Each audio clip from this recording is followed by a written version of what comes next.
Michael Imhotep, founder of the African History Network, host of the African History Network show.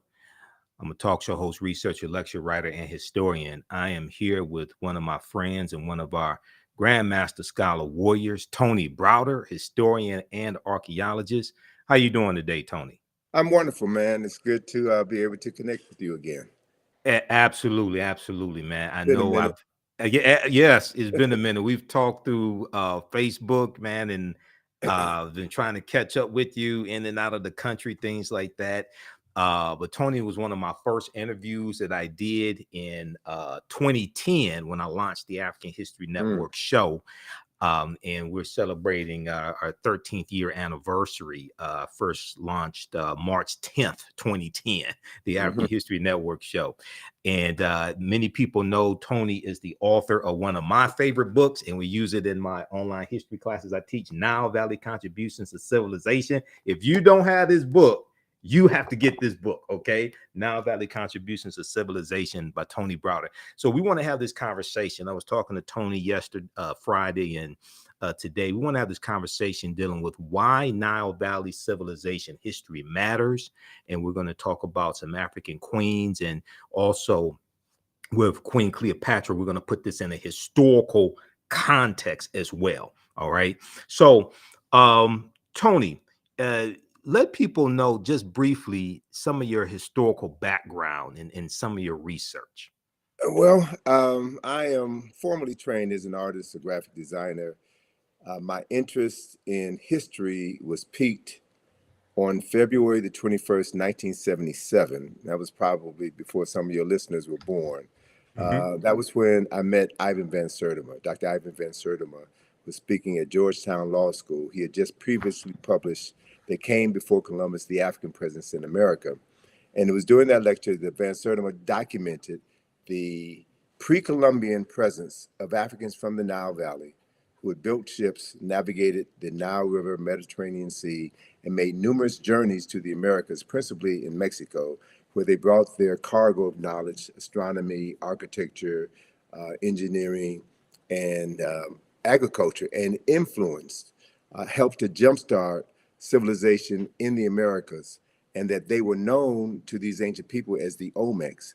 And there were at least 20 large heads of these stone-carved heads of these Africans that were placed on ceremonial temples and mounds throughout Mexico. And what really blew my mind was when Van Sertima said that these Africans who had come to Mexico from the Nile Valley were from Egypt, and they were black. They were from Kush, and they were black.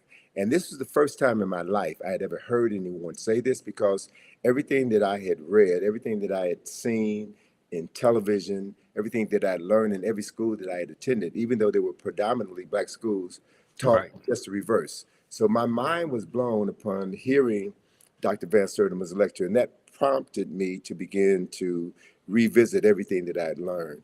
And then I discovered what I referred to as forbidden knowledge, information, historical information, which has been intentionally withheld from certain populations in order to influence how they see themselves, how they see the world, and how they interact with others. So it was my interest in learning this forbidden history that prompted my travels to Egypt, that prompted my my writing, my interest in studying this information.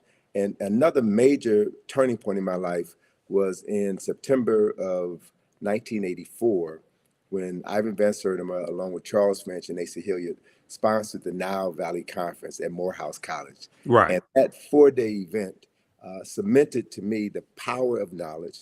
And the interesting thing about this gathering was that it featured not just African scholars and African American scholars, but European scholars who also understood that the historical knowledge of the past had been fragmented and had been erroneously presented as historical truths. So beginning to become aware of the fact that whoever controls your knowledge of the past controls your conception of yourself in the present has really framed everything that I've done. So the work that I've done, the writings that I've done, the study tours that I've done are all designed to introduce people to historical information that it may not have been a part of their formal educational process, but information that is critical to their ability to determine who they are and how they can move into the world and through the world and better interact with others.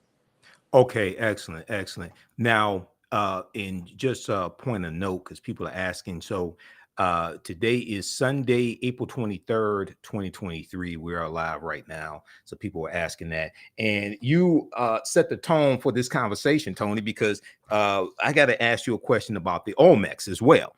Okay. Okay. Because you just mentioned the Olmecs, right? And I teach about this in my class. And in Dr. David Imhotep's book, The First Americans Were Africans, Documented Evidence, he talks about the Olmec, Mandinka, Egyptian or ancient Kemetic connection. Okay. I want to have you explain that in just a minute. And then also, okay, CS, thanks for your support. If you want to support the African History Network, visit our website, theafricanhistorynetwork.com, theafricanhistorynetwork.com. You all can support us through Cash App, $, the AHN show through Cash App, and PayPal, paypal.me/the AHN show. And when you do it through YouTube, they take a third of it, just so people know, because they're trying to support through YouTube. Okay. Also, give your website, Tony, and let people know how they can support your work. And then I'm going to have you answer that question about the Olmecs. Sure. Well, our website for IKG is www.ikg-info.com, ikg-info.com. That organization turned 41 years old this past February. So we've been doing this for a minute. Yes. And it's a process that is near and dear to my heart because it's all about raising awareness and, as a consequence, raising consciousness. So with regards to the Olmec, I was blessed, brother, to have traveled to Mexico twice with Van Sertima and to see these Olmec heads. And one of the most important parts of our two journeys together was that Van Sertima took the group to the home of Alexander von Wutenow. Von Yes. Wutenow was a former German diplomat who left the German diplomatic corps as Hitler rose in power and demanded that every diplomat swear their allegiance to the Nazi party. So he resigned rather than do that and settled in Mexico City and became a historian of note. Von Wutenow had the largest collection of Olmec figurines, terracotta Olmec figurines in the world. And he literally took us through his house, took us through his museum and showed us these pieces and explained who the Olmecs were. Now, what's significant to put this in historical context, Okay. that we've got these heads, and Van Sertima was not the first scholar to write about the pre-Columbian African presence in America. Leo Weiner was one of the first scholars. And even Von Wutenow himself has written extensively on this subject matter. So he's showing us that the selection of the very clay that was used to depict these Olmecs was a dark brown clay. And they had access to various colors clay. So he very skillfully and intelligently showed us the difference between the Olmec people and the Toltec people or the Mayan people based on the type of clay that was used to represent these people. So color was an important aspect of his presentation. Another important aspect, man, is that the year, I'm blanking on the year, but the year that we met him was the year that the Berlin Wall had failed. Okay. So Von Wutenow now had an opportunity to go back to Germany because his family were very wealthy and landowners, and so he had a prescribed period of time to go back to Germany and reclaim the land of his forefathers that was appropriated during the Nazi regime. So when we came back to Mexico the following year, we met with Von Wutenow again, and he told us some phenomenal stories about his trip back home to Germany, where he had not been for over 40 years. And his colleagues, some of his colleagues who were Egyptologists, and shared with us that they had evidence of additional Kushite kings, specifically of the 25th dynasty, who are not a part of the historical record, right? So to be able to be in the presence of people who have access to firsthand documentation and can see beyond the veil and add more depth and clarity to a history that has been marginalized was significant to me, was critically important to me. And to be able to travel with Van Sertima, a highly respected scholar, who was instrumental in transforming the lives of hundreds of thousands of people throughout the United States and around the world was also critically important to me. But one other factor that hurt me to my heart was to learn that Van Sertima was denied tenure at Rutgers University because he had written They Came Before Columbus, the African Presence in America. Matter of fact, Van Sertima told me that writing that book was the end of his academic career. And what that says, what that Wow. speaks to, is that there are organizations, institutions, and very powerful people at play who want to make sure that certain information never becomes a part of school curricula. Certain information is intentionally withheld because it will affect the consciousness of tens of thousands and maybe even millions of people around the world. So this is no joke. This is no game. This is something that I take very seriously. Yes, you And one do. of the things that Van Sertima taught me that I hold on to is that one should never say anything in public that you can't validate with at least 4 sources. So it's not about just popping off, just Yes. just The because you're mouth angry. poppers. The mouth No, poppers. no, You it's can't do about that. being serious, and it's about understanding that this is not a sprint. This is a marathon, Hmm. and that we have to be able to transform the consciousness of tens of millions of people who have been denied the right to read, to write, to reason, and to articulate what they know. So Right. it's about participating in an ancestral tradition that we are bound to be heartfully engaged in for the benefit of all the people who never had the opportunity to do what we're doing right now. So I take this very seriously, and I don't believe in getting caught in the fray. I'm looking Hmm. at the long game. This is a Right. marathon, not a sprint, and it's about shaping the world that our children's children are going to inhabit. I also want to share with you, if you don't mind, Go man. ahead. We talked briefly about this concept of agnotology, right? Yes. Agnotology, and there's a book by that name that was published several years ago. And the definition of agnotology will sound familiar to some of your listeners who are familiar with what you do. Okay. Agnotology is described as the study of culturally induced ignorance or doubt, particularly the publication or dissemination via the media of inaccurate or misleading scientific data and the creation of institutions to promote disinformation. All right. So Okay. And there are spell agnotology. Agnotology,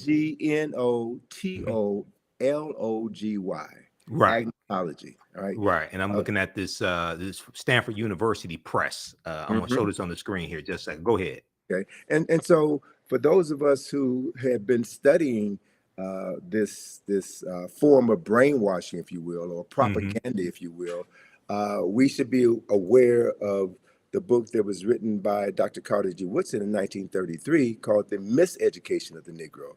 So Right. agnotology is another word for miseducation. It is the intentional marketing of ignorance in order to move people in a specific direction. And so the media, based on my experience and my background in the media, marketing, advertising, and design, I know very clearly that the media, i.e., social media, is the most powerful form of mental manipulation ever created in the history of the world. And Hmm. so we have heard about, um, uh, you know, Russians planting disinformation on social media in order to stir up animus in the United States Right. during previous presidential elections. Correct. So, folk who understand the power of misinformation and the power of being an unseen hand in the internet, in cyberspace, you don't know where these messages are coming from. People Hmm. have a tendency to be people. A large segment of the population is addicted to this information. They're addicted to information that excites them and moves them to emote as opposed to moving them to think and process what they're doing. And so it's so critically important at this particular point in time in history, Michael, that we understand how we're being manipulated by information, and how critical it is that as we move through um, the next presidential election cycle Right. and what happens after that, how we will continue to be manipulated. Emotional buttons will be pushed. And as they're pushed, people will think less. They'll talk more and think less and engage in activities that will be detrimental to the well-being of society as a whole. So it's important to choose our arguments carefully and to have your talking points down pat and to know that those talking points are grounded in history, not Yes. mythology, not anger, not racism, but documented facts that can be substantiated. So when two people have a discussion, you bring your facts. And anyone who is a serious student of history knows that nobody knows everything. That Correct. as more information is being uncovered, it changes our perception of what we thought we knew. So it's very difficult to win an argument when you're talking with a fool. It's very difficult to win an argument when you're talking with someone who already has their mind made up. There's a saying, my mind is already made up, so don't confuse me with the truth. Hmm. So we've seen here in this country, brother, within the last 7 years, how misinformation and disinformation have divided this country to the point where we may literally be standing on the verge of a civil war, Right. where any sense of normalcy and respect between two parties with opposing views has gone out the window. So to watch what's happening right now in Congress is an indicator of what's happening all over the world. It's not just here in the United States, it's happening all over the world. So it's like we're in a fight for the soul, not just of America, as certain politicians say. We're fighting for the soul of our consciousness. We're fighting for the soul of Africa. And I think if you're going to be engaged in that fight, you have to prepare yourself adequately. Correct. There is a statement that was made by, I think it was the U.S. Army in an ad that they did a couple of decades ago. They said that the first the first battle in any war takes place in the mind. Hmm. And the first casualty of any war is always the truth, right? It's always the truth. So we have to be very clear about what we're talking about so that we can deal with the truth that stands on solid ground and Right. not a truth that liars speak in order to muddy the waters and to move people into a space where they won't be able to distinguish the truth from a half truth from an all out lie. So these are the issues that I think that are so critically important for your listeners to understand. And it's also the reason why I just finished a two-part webinar on why Nile Valley civilization matters. There's Okay. certain core information that has to be understood if you're going to engage anyone in any discussion about African history or Nile Valley history. And we've never been given the basic knowledge. So there are many people, unfortunately, who have a very pronounced presence on the web who read one book and all of a sudden become an expert on something that they know very little about. Correct. And Correct. so dealing with these issues, dealing with the larger issue is important. And that's also one of the reasons why we find here in the United States, there is an ongoing effort on the part of certain parties to suppress the teaching of African history, to suppress the teaching of American slavery.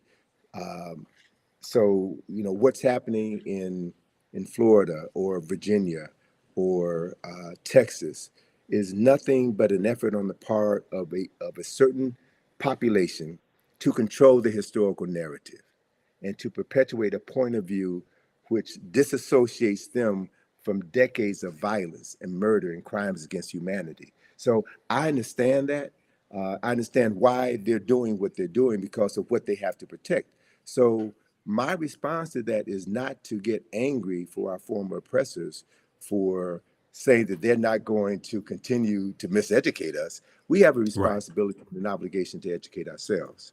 And that's what the Black consciousness movement was about in the 1960s, which led to the Black studies movement, which has opened the door for us to have this level of conversation today. And there has always been pushback. There's always been pushback. And so we have to learn from the lessons of the past. learn how our scholars, our heroes and our sheroes were able to work around these obstacles that were placed in their path in order for them to continue to get the message out and raise multiple generations of people who now have a clearer understanding of what history is and why history is so critically important. Absolutely. And you talked about dealing with facts. And I have a saying, those that have been following me on the African History Network show, if we disagree, let's disagree based upon the facts and the evidence, not the fact that you don't want to deal with the evidence. Okay. Mm-hmm. Number one. Number two, you talk about marketing. So many people know my degree is in business administration with a major in marketing from Wayne State University. The foundation of marketing is psychology. So this is why a lot of this information I understand better than many people because of my training and having a background in sales and marketing, etc. You mentioned the Olmecs a few minutes ago. I want to hit on this and have you expound on it, and then talk some more about Nile Valley civilization and why this history is so important. So many people are familiar with Dr. David Imhotep, who wrote the book, The First Americans Were Africans, Documented Evidence. He's a friend of mine. I've interviewed him probably 14 times here on the African History Network show. And on page, I'm going to pull up this citation here because we discussed this in my classes also. Page, what page is that in this book? He deals with the Olmec. He talks about the Olmec connection and what you just hit on. I want you to expound on this because when we start talking about the African presence dealing with the Olmecs, we get a lot of pushback or people saying, "Oh, you're lying," things of this nature. Okay, so he deals with the. Let's pull this up here. Mandinka Egyptian Olmec connection. Mandinka Egyptian Olmec connection. And I'm gonna try to flip over to this slide here. Just bear with me for a second. I gotta close out one of these presentations. All right. Let's look at this here. So he says, let's see here. Let's go to current slide. A major ethnic group. And now this is from page 82, I think it is, of the First Americans Were Africans, Documented Evidence. A major ethnic group among the ancient Egyptians were the Manding people, a Niger-Congo homeland in the general vicinity of the Upper Nile Valley is probably as good a hypothesis as any for the origin of the Manding. And let me try to reconnect here. I want to show this slide. Okay, so we'll do this and let's go here. All right, resume slideshow. That's what we need. The proto-Manding migration. The proto-Manding migration had to have taken place during the African Aqualithic period. That was a wet period in Africa that lasted thousands of years at a time when the Sahara was fertile and had river systems and great lakes. All right, now I'm going to try to, okay, so go ahead and talk about, there's some more here I'll get to, but go ahead and talk about the Olmec connection, because when we talk about the Olmecs, you have people who say, oh no, the Olmecs they had nothing to do with Africa or anything like that. Who were the Olmecs and what's the connection between the Olmecs and ancient Kemet? Sure. Well, anytime new ideas are introduced into the academy, there will be those who will reject those new ideas because reputations are built on maintaining certain concepts and ideas. Right. So, as a matter of fact, one of the foremost Mesoamerican scholars was Michael Coe of Yale University, Mm-hmm. and he railed against Ivan Van Sertima and his publication, They Came Before Columbus, and the Olmecs, the fact that the Olmecs were African. It was Michael Coe who said, and there you go. I was going to ask you if you had any images of an Olmec head. This is perfect. Yeah. It was Michael Coe who stated, and this is someone with a PhD in Mesoamerican history who taught at Yale University. Michael Coe said that the reason why these Olmec statues had broad noses and thick lips is because the people who carved those statues didn't have the tools to make thin I've noses heard and thin lips. that. All right. So that quote came from Michael Coe. Okay. Spell his There are last name, please. certain Spell his last name. COE. C-O-E. Michael Coe. Okay. Yes. And Van Sertima, in describing this particular Olmec head, and this is at Villahermosa. I think it's at Villahermosa. No. Oh God, it'll come back to me. Okay. But this particular museum is an incredible museum, man. They have one of the largest collection of Olmec heads, and the Mexican architect who designed this museum, I think it is Villahermosa. The Mexican architect who designed this museum also designed the Nubia Museum in Aswan. Okay. Right? And so Van Sertima had pointed out that the helmet, the leather helmet that is worn by this Olmec personality and several other Olmecs, is practically identical to the leather helmets worn by Nubian warriors. Mm-hmm. Right? Right. So he's drawn a number of interesting parallels between these cultures. He's got maps in his book that shows the migratory pattern of the Olmecs from the west coast of Africa, who were able to catch currents that brought them over to the Americas. And one of the other points that Van Sertima brought out in many of his lectures that people want to dismiss or not discuss at all is the fact that these Africans who made the journeys, made multiple journeys, also brought back to the Nile Valley certain products. And one of the products that they brought back was cocoa leaves. The coca leaves, the plants from the plant that is used to make cocaine. Right. And very few people talk about the fact that when a examination of the mummy of Ramesses II, one of the most significant kings in Nile Valley history, when a examination was done on the contents of his stomach, they found coca leaves in his stomach, right? And they only existed at that time. They only existed in the so-called New World. So there's so many connections that have been, so much information about these migrations that have been suppressed in academia. So the other thing is there is a marvelous book that Charles Finch turned me on to, written by a Senegalese scholar by the name of Abubakar Lam. That book is entitled Paths from the Nile. And this book documents multiple migrations from the Nile River Valley into the Niger River Valley. So David Imhotep had talked about before the desertification of the Sahara, this region of northern Africa was grassland, and you had multiple river systems that ran from east to west. And so if we begin to explore this intercontinental migration of African people from the east to the west, from the Nile Valley to the Niger River Valley, we'll begin to find that there's tons and tons of history that is waiting to be rewritten, the artifacts that are waiting to be unearthed that will add to the story of African people and the migration of African people. And the only way that that story could be told intelligently is if more people of African ancestry get interested in the subject matter and do the primary research. Right. So, you know, I hope that what I've done throughout my career has served as a model to encourage others to get involved in traveling to Africa and doing the research, documenting what you found, and helping to bring this information out of the darkness into the light. Absolutely. And you know, you talk about primary research. Professor Manu Pim, who's a friend of mine as well, he talks about primary research as well.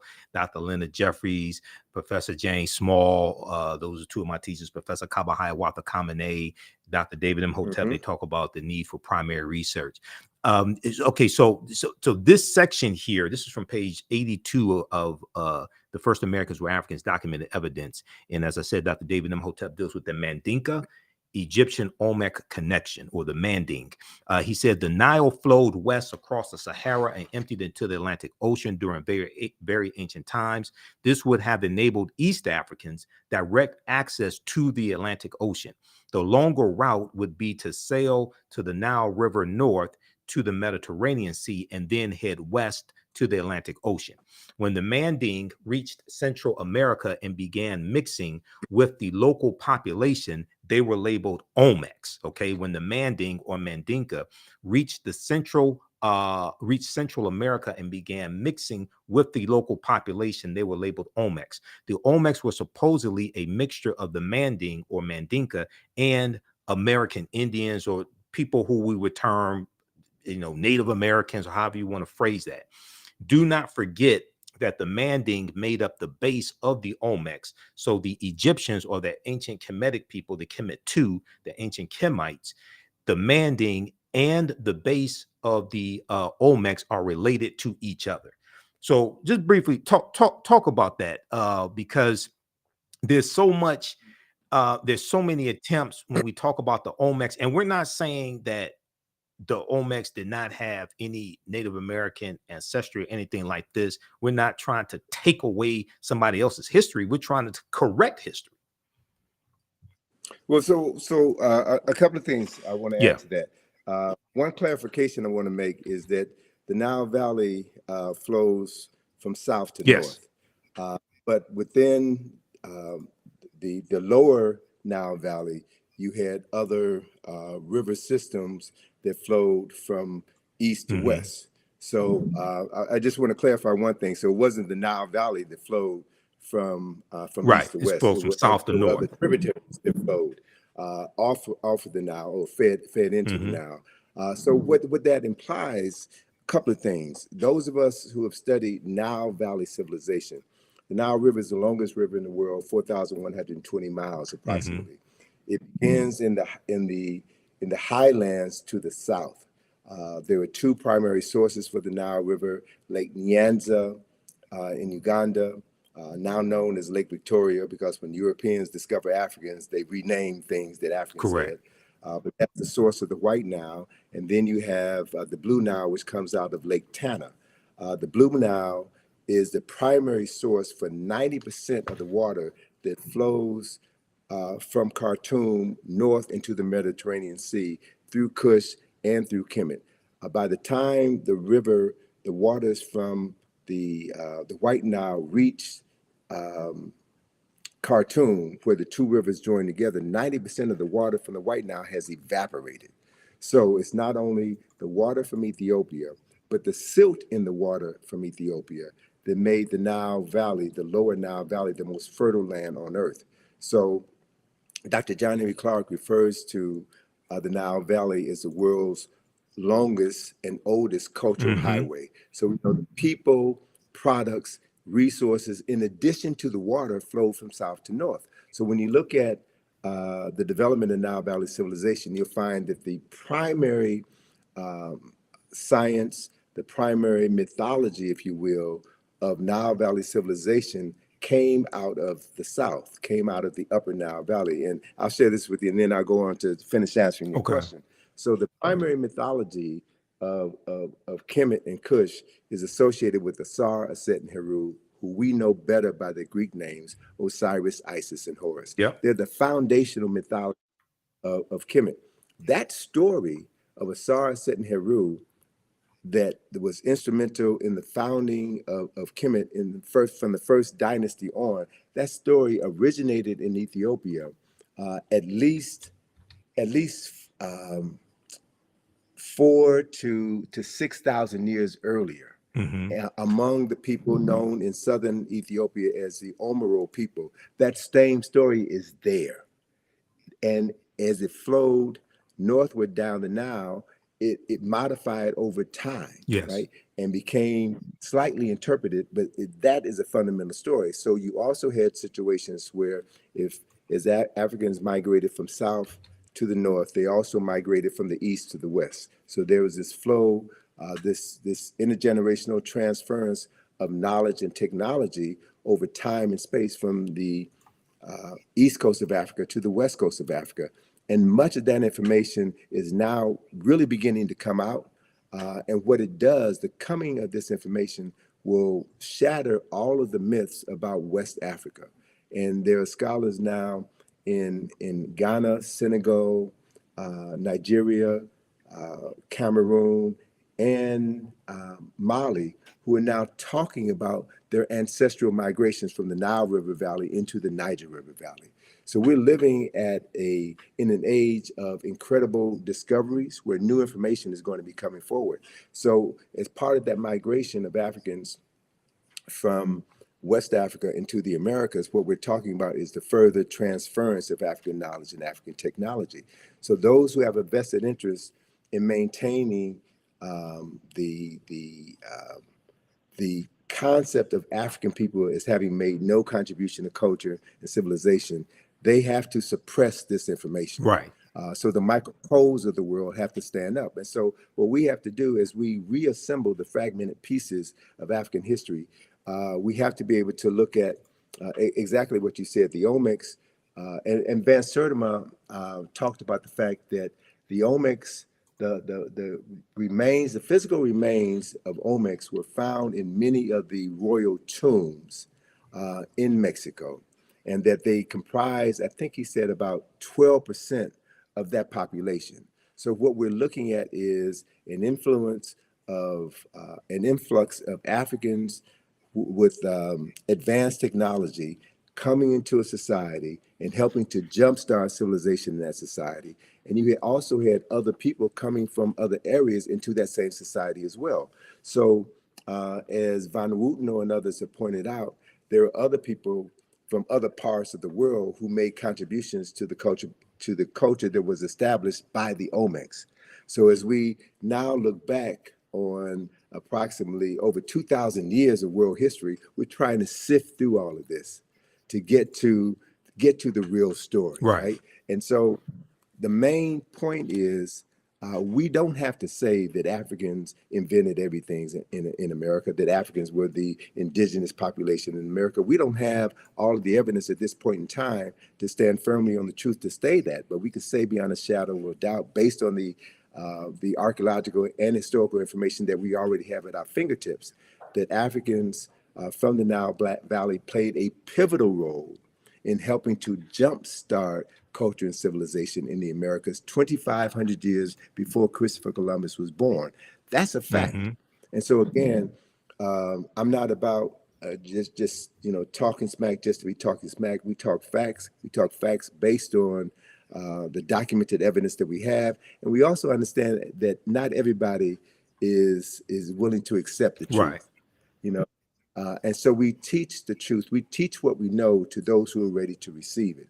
And we have to assume responsibility for doing that and not leave it to our former oppressor to teach our children, our most precious resource, teach our children information that would transform their consciousness. And with that transformation of consciousness, with them seeing themselves as people with a long documented history, as people with lives that matter, they will do what every culturally conscious person does, and that is tap into their ancestral memory. See, that's really what all of this is about, because when we look at the greater arc of human history, we have to acknowledge a fundamental fact that no people on this planet have been as marginalized as people of African ancestry have been on the continent and in the Americas. And part of that marginalization is about the usurpation of the historical memory of those people. And after the end of this process of enslavement, you still have to continue the enslavement of the mind, right?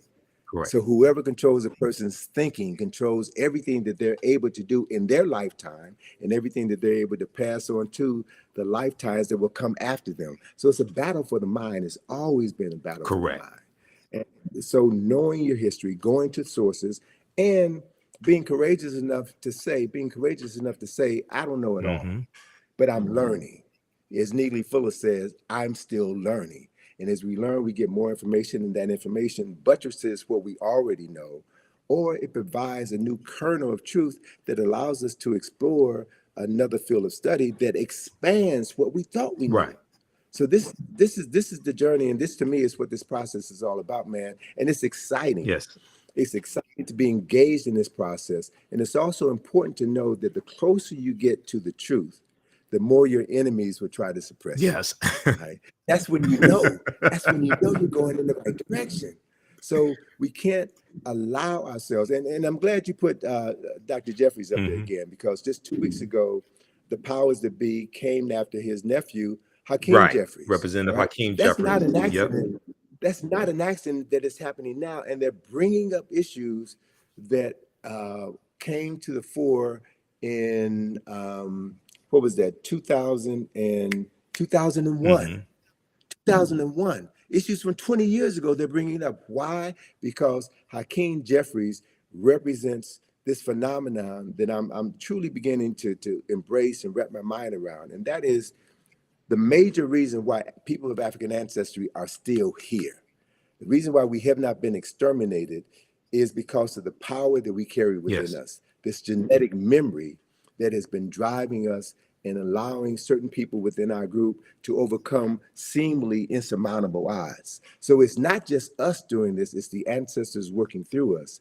And it's the acknowledgement of the ancestors, which has always been our greatest power, our greatest resource. So whatever others can do to make you feel that to be African is to be ignorant, to be African is to be shameful. Deny your African ancestry means that you deny your ancestors, which means you cut yourself off from your only salvation, right? So there, and unfortunately, brother, there are many of us, many of our people who deny that they're African, who deny that African people have ever done anything of any significance, who've bought into the narrative, bought into the lie. Those people will be marginalized by their unwillingness to embrace a larger historical truth, and that's on them. Right. Not everybody is going to get it. Not everybody is capable of understanding what is at play, and that are those people who have always been in opposition to the restoration of the African mind, the restoration of African consciousness, will always fund those people who will undermine this effort. That has always been the case. That's part of what COINTELPRO is about. Counterintelligence program, yes. Yes, and also the use of government infiltrators to undermine organizations that were working on behalf of the advancement of African people. The Black Panther Party was infiltrated by these people. Anyone who saw Judas and the Black Messiah, right, saw that. And that story hit home to me because I'm from the west side of Chicago. You know, I know about Fred Hampton and Mara Clark. I was a freshman in college when Fred Hampton and Mara Clark were murdered. Went to school with a young lady who was in the house the night of the murder.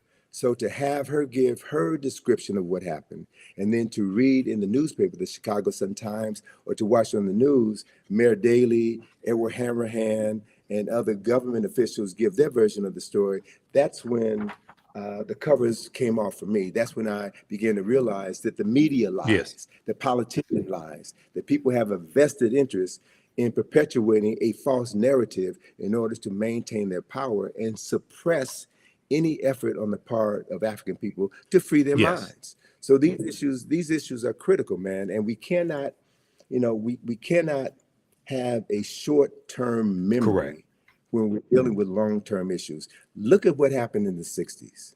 Look at the rise of the Black Power movement, the Black Consciousness movement, and the things that the government did to shut that down. The introduction of drugs into our community. Again, I'm from the west side of Chicago, so I can tell you specifically what happened when cocaine was allowed to come into the community unabated. What the film, and this is again the power of the media, what the film Superfly did to destroy conscious Black folk on the west side of Chicago. The original Superfly with Ron O'Neal, the original Superfly. Exactly. Exactly. So I was in Chicago, man, when that film came out, and I saw how cocaine when the blaxploitation movies, and very quickly, and I know we only have a few minutes left here because I know you got to run. A couple things I want to hit on that, but very quickly because people are asking. Also, if you want to support the African History Network, you could do so. Cash App, $ the AHN show through Cash App or through PayPal, paypal.me/the AHN show. We have the links on our website, theafricanhistorynetwork.com. theafricanhistorynetwork.com. I put the links there because some people have set up fake African History Network Cash App accounts and they've been stealing money from us. Okay. So we have the actual links there. You can click on it to support Tony Browder and the work that he and his daughter Atlantis Browder do. Okay. Go to ikg-info.com, ikg-info.com. You mentioned Superfly, and I want to talk about that for just a quick minute, and then have you connect Nile Valley civilization and history to Queen Cleopatra, put it in a historical correct context. Okay, we're not going to let that dominate the conversation. Nathan McCall, the author Nathan McCall, he had a book out in the 1990s called Makes Me Want to Holler. African-American man makes me want to holler. And I read his book, and he talked about how in the 70s the movie Superfly made he and his friends want to sell drugs, to live that type of lifestyle. Okay. And he ended up going to prison. He became a journalist. I think it was either the Washington Post he ended up writing for. Washington Post. Yeah, I read his book, and his book was fantastic. And I had the book on tape, but that deals with the power of the media. Okay. And Dr. Leonard Jeffries has talked about previously how those blaxploitation movies, not all of them, there were some good movies, but how some of those movies showed us in the worst light and promoted drug usage, pimping, selling drugs, things of this nature. And white people profited off of these degrading images of African Americans. Right after Dr. King's assassinated in 1968, Malcolm X assassinated in 65, the Black Panther Party for Self-Defense is infiltrated and largely derailed. Okay. And then you have these movies. So we got to understand that chronology. Connect the Nile Valley civilization history to putting Queen Cleopatra VII in the correct historical context, please. Great. So the perfect example I can give you is the work of Dr. Asa G. Hilliard III, who established a framework for understanding Nile Valley civilization. And he divided Nile Valley civilization into 4 golden ages. The first golden age was dynasties 3 through 6, when all of the Mir or pyramids were constructed. The second golden age was dynasties 11 and 12, when all of the great literature, the philosophical literature, the scientific literature, the moral literature for the nation was established during that period of time. The third golden age and the longest golden age is dynasties 18 and 19, when Kemet was forced to become an imperialistic nation because of continued intrusions from the north. And then you have the last golden age, the fourth and final golden age, which is the 25th dynasty, which is what Dr. John Henry Clark referred to as Africa's last great walk in the sun. It was the last time in history that Africans were the wealthiest and most powerful people on the planet. So if you understand that framework, then after the 25th dynasty, and there were 30 dynasties in the history of dynastic Egypt, Kemet civilization fell in 332 BC with the advent of Alexander of Macedonia conquering Kemet and turning Kemet into Egypt. Egypt is a Greek word. Pyramid is a Egypt is a Greek word. So most of the names of African places and things and people have been changed by non-African people. So if you don't know the original names, you'll never be able to understand the history, the culture, the science, the philosophy, and the concepts as they were originally created. Let me give you one example of that. Pyramid is a Greek word, which means little flat cake, like a pancake. The original word for that structure is mir, M-I-R. And the word mir means the place of ascension. So mir, there are no bodies buried in any pyramids of mir in the entire Nile Valley. None, zero. So anytime anybody tells you that the pyramids were tombs, that is a lie, whether it's an intentional lie or unintentional lie based on ignorance. Mir were always built over tombs. The tombs were underground. So the word mir means the place of ascension, the place of ascension. And the purpose of a mir was to facilitate the ascension of the soul buried underneath it into heaven, where that soul would be reborn. And they were very specific about where in heaven a soul would go to be reborn. So the first text which documented this journey of the soul into the afterlife was carved in the burial chamber of a tomb known as the Pyramid of Unas, right? So it's in his burial chamber where you find the oldest written religious documents in the world were inscribed on the walls of this particular tomb that talks about the soul, that talks about the process for the salvation of the soul, that talks about the judgment of the soul, and the place where souls go to be reborn. So the framework for Western religions can be found in the Nile Valley. So it's important to reclaim the names. It's important to understand chronology and history. So in that Yes. context, Alexander of Macedonia conquered Kemet in 332 BC, and the word Egypt derived from the name Ha-Ka-Ptah, which is the temple of the spirit of Ptah in the city of Mennefer, which was later renamed Memphis by the Greeks. And so that word Ha-Ka-Ptah became Aegyptus, which was Latinized and became Yes. Egypt.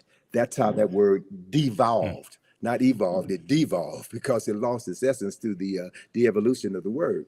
And so once Alexander conquered Kemet, then he became so enamored by the 3,000 years of historical knowledge that he had inherited by virtue of conquest.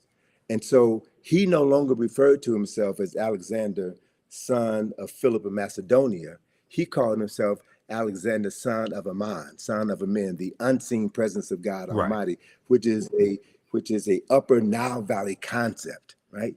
And so the Greek rulers then descended from Alexander's line.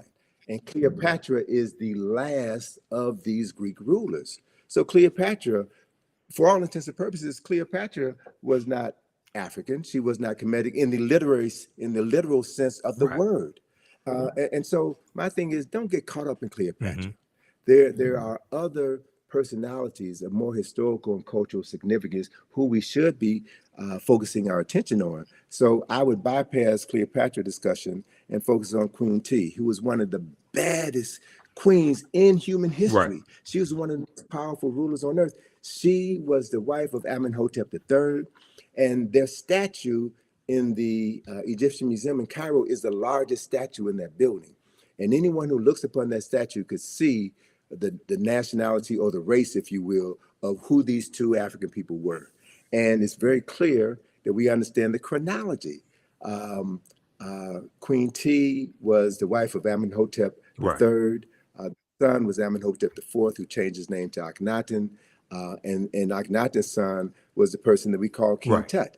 So if you understand the history, understand the chronology, you can focus your attention on subject matters that are more worthy of discussion than Cleopatra. Not to dismiss her summarily, but Cleopatra is about as significant as Meghan Markle is. I'm just saying. Right. Right. Context is everything. Right. Context is everything. Right. So look at, and there, thank you for that image of Queen T. Now, that's a very small Mm-hmm. image of Queen Mm-hmm. T. And what I would also suggest those of your listeners who live in New York, go to the Metropolitan Museum, the Met Museum, and you'll see an image of Queen T in the Met Museum. But that image of Queen T has half of her face destroyed.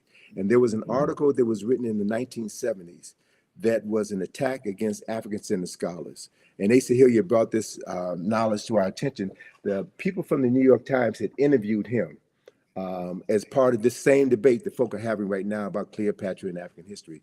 And Asa Hilliard showed this image of Queen T. And this image of Queen T, I love it so much because it reminds me so much of my dear friend, Dr. Francis Cress Yes. Wellison, with the afro, the stern Yep. look, and a woman who was clearly in control of herself and her destiny. So Asa referenced that face of Queen T in the Metropolitan Museum with half the face knocked off. So they had an opportunity, the New York Times had an opportunity to tell the truth, but they chose not to. Right. And so these are the games that we're playing with, and we have to, be very careful about who we get our information from. We should read everything, but read everything with a critical eye so that you can discern when someone is being deceptive. You can discern when you're being immersed into aspects of the truth so that you can ground yourself on the truth and not be led astray by arguments or false narratives that is designed to neutralize your strength, your power, and to waste time. Yes. You know, we really don't have any time to waste, Yeah, brother. absolutely. And speaking of time, I know you have to run, so I want you to let people know about. You told me Egypt on the Potomac tour is going to start back up. Give people the website, and then family watching. As soon as we finish with Tony, I'll let you know about my online history classes I teach on Saturdays and Sundays, because we have a class today at 3 p.m. Eastern Standard Time. Go ahead, Tony. So through our company IKG, we have been presenting this information for over 40 years. We've done numerous publications. We have numerous activities. One of our most significant activities is our Egypt on the Potomac field trip, which is something that I created in 1986. So Egypt on the Potomac is designed to show people the Egyptian presence, the Kemetic presence in Washington, Right. D.C. And I've done research. We've been doing this for well over 30 years, and no one has ever challenged me based on the information that we put forward to show that America's founding fathers chose examples from the Nile Valley, from Kush and Kemet, in order to establish the foundation for what has become the capital of the wealthiest, most powerful nation in human history. So that activity has been curtailed for the past 3 years because of COVID. But beginning on May the 6th, we will have our regular 3-hour bus field trip of Washington, D.C., where we will take you through locations, various locations throughout the city, and explain the architectural, the symbolic, and the mythological elements of Nile Valley civilization, which have literally been hidden in plain sight. We connect the dots, and we empower people with the ability to see their history and use that history to transform their consciousness. So anyone can go to our website, ikg-info.com. We also have another project that we're going to be unveiling at the Thurgood Marshall Center, where we're based in DC. It's the John Henry Clark Enhanced History Project. This project, we have 400 square feet of wall space where we're going to be using information inspired by the work of John Henry Clark to tell the story of people who've been written out of the respectable commentary of human history. And this project is my response to certain historical shortcomings in the National Museum of African American History and Culture, which is a phenomenal structure. The only issue that I have with it is that it begins our history in the basement, and it begins our history with slavery. Right. It doesn't talk about who we were prior to our enslavement. Exactly. So the cornerstone of the John Henry Clark Enhanced History Project is a 25-foot long mural, which illustrates 8,000 years of African excellence and success, an undeniable 8,000 years of African excellence and success, which was undermined by the Ma'afa, the European and Arab enslavement of African people. But we have come through the Ma'afa, we have survived. Yes. And through the work that you're doing, through the work that others are doing, we are doing our best to bring forbidden knowledge into the community that needs the knowledge the most, so that they can transform their consciousness and create a world that is worthy of their children and their children's children's inheriting, based on accessing ancestral knowledge and recreating the genius that we were born with. So that's the process, man. And let me just, in closing, let me just share that my good colleague, Charles French, has a new book coming out next month. It's 10,000 years of Nile Valley history. Okay. 10,000 years of Nile Valley history. So I'm really pleased to see that there's more scholars, more sisters and brothers who are doing the work and documenting a history that has been suppressed for so long. And all we have to do is read and study and create spaces within our home. Every home should have a library. Correct. Right? The parents in those homes should spend time reading with your children and having intelligent discussions about how to articulate that history.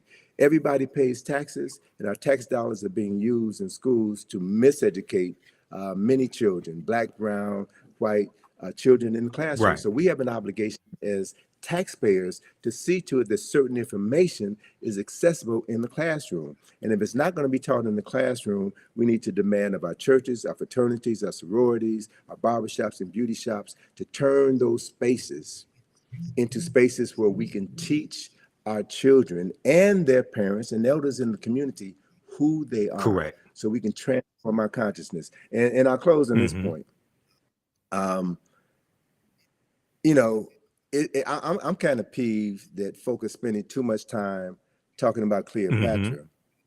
And I need to hear folk talk about what's wrong with Megan Thee Stallion. Woo! What's wrong with Cardi Hey, B? brother, they don't want to have that Because- conversation. Oh, let me just say quickly, and I'll let you go ahead and finish. Dude, the information I put out about the song WAP from Cardi B and Megan Thee Stallion. Now, here's the thing. When we do a systems analysis, I went through and broke this whole thing down. And I said they would never have a top white female artist put out sexually explicit lyrics like that, because they understand that whatever's disseminated becomes imitated. And they have too much respect for white women. But here's the thing. The majority of my criticism of WAP and the whole thing in the video wasn't towards Cardi B and Megan Thee Stallion, even though I would say they get 10%. The majority of the criticism I had was for Atlantic Records, a white corporation, financing this, because they would not do that for a white woman. And the baseline says there's some whores in this house and repeats that phrase about 79 times.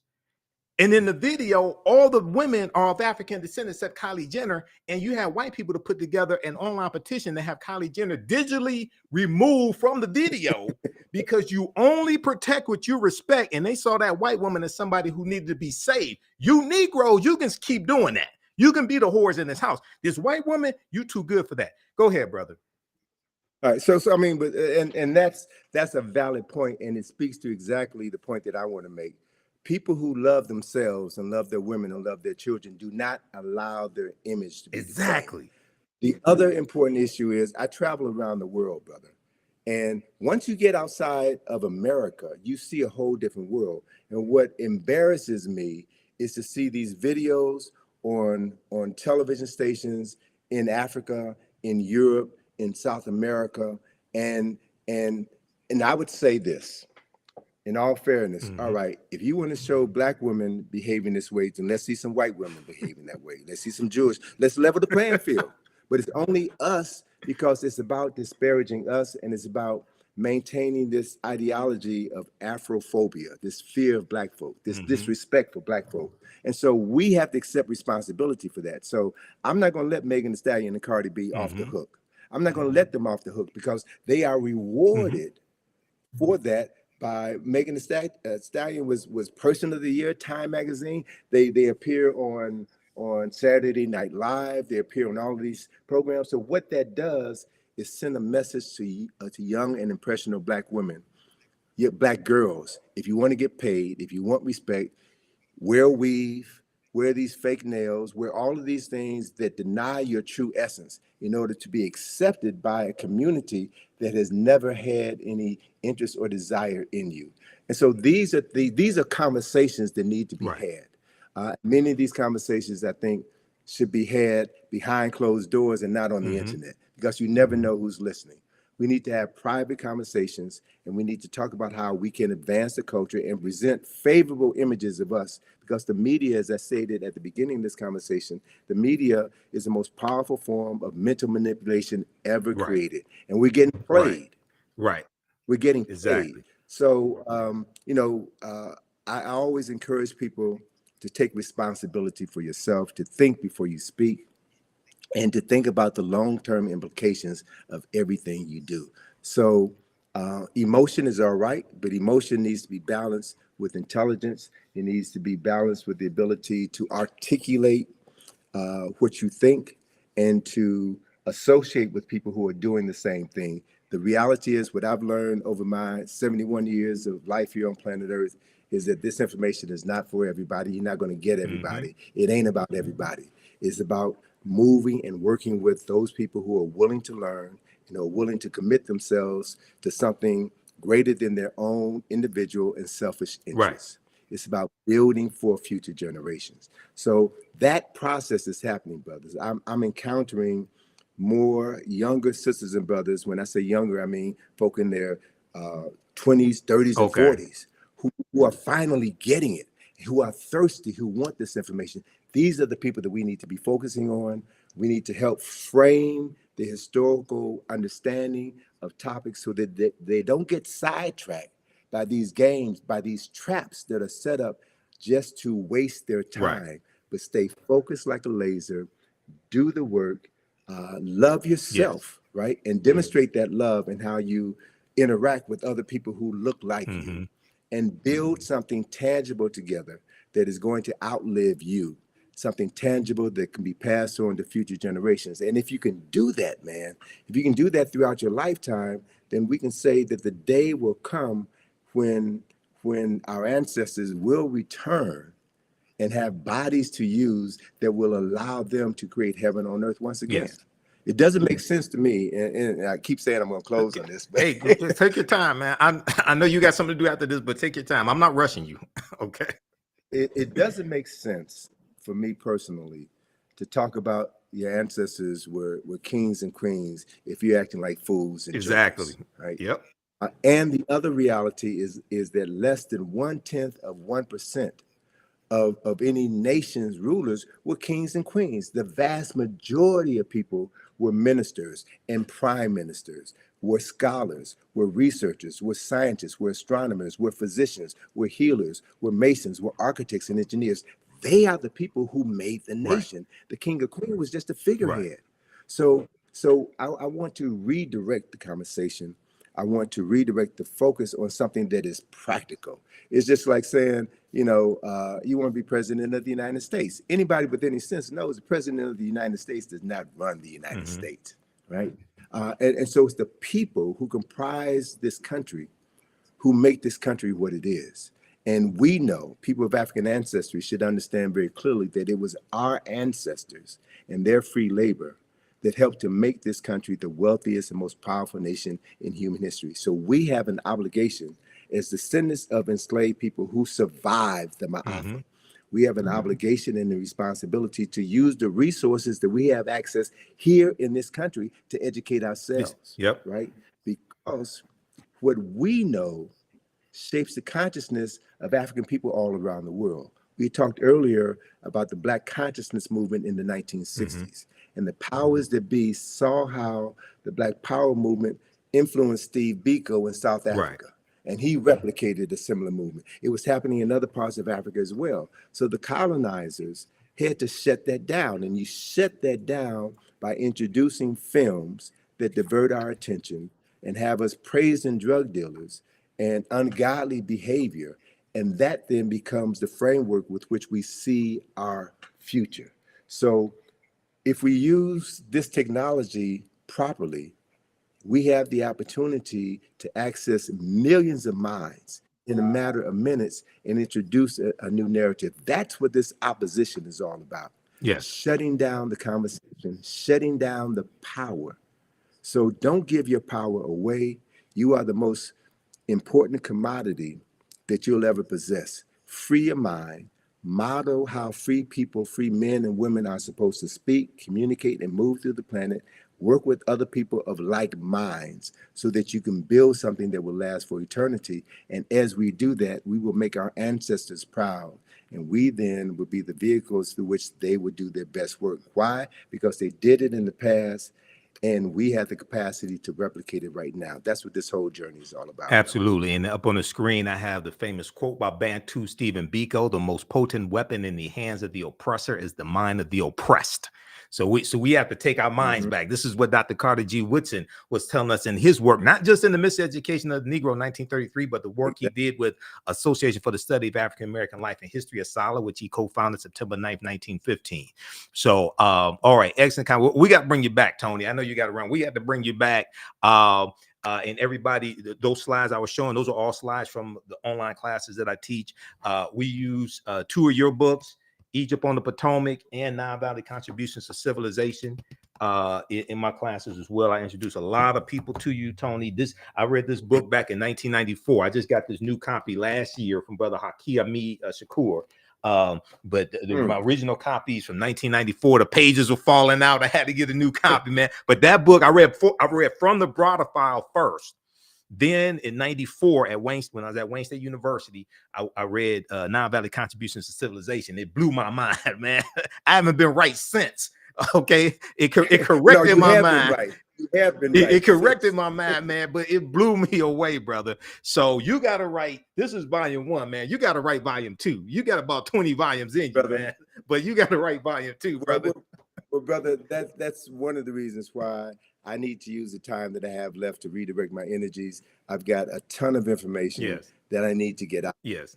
And so I'm going to be focusing on doing more writing and continuing to push my daughter out, because what I have established is a legacy that she's going to continue.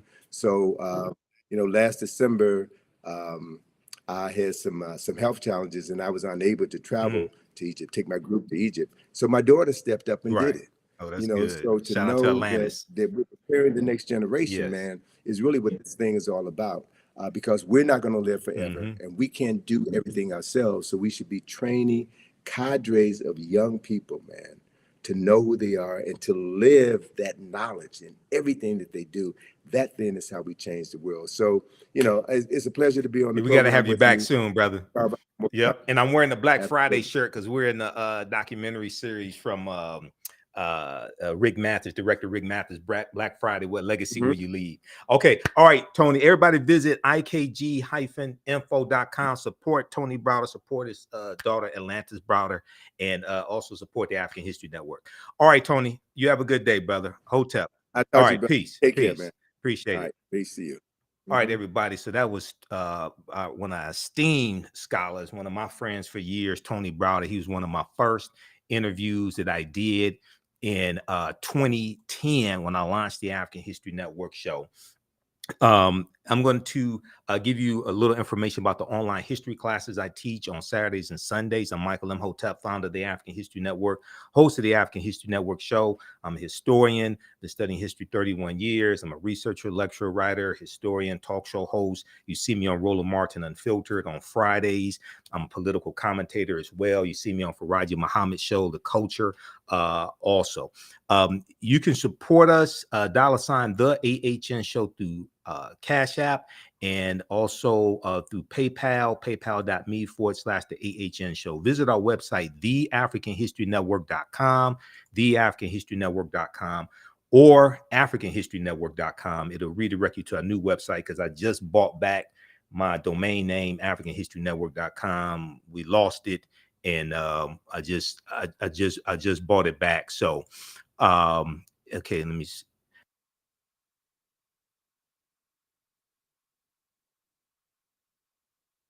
Okay, I just bought back that domain name. When you go down the website, it has information about our radio show. I'm on 9:10 a.m. the Superstation WFDF Sundays, 9 p.m. to 11 p.m. Eastern Standard Time. We have our social media handles here. We'll be on live tonight, 9 p.m. to 11 p.m. Eastern Standard Time. We broadcast on Facebook and YouTube also. The African History Network on Facebook, Michael Imhotep on YouTube. We have our PayPal, Cash App information here, $, the AHN show through Cash App, and through PayPal, paypal.me/the AHN show. And you click right here, it takes you to our QR code for PayPal. We have this graphic here. This shows the actual Cash App tag, $, the AHN show, SHOW. When you go to it, it says Michael. It may show my picture. There are about 5 fake African History Network Cash App accounts I've identified. I opened up an investigation with Cash App last year. I'm still trying to get them shut down.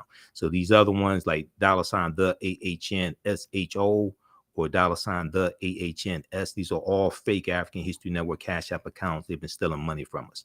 So I teach 2 online history classes, Saturdays, 2 p.m. to 4 p.m. Eastern Standard Time, Ancient Kemet, the Moors, and the Ma'afa. Understand the transatlantic slave trade, what they didn't teach you in school. The slides I was showing you, those are all slides from the online classes I teach. We do the sessions live. All the sessions are archived and recorded. You can go back and watch them anytime. A year from now, 2 years from now, you can go back and watch the entire course. We deal with thousands of years of history and what leads up to the transatlantic slave trade taking place.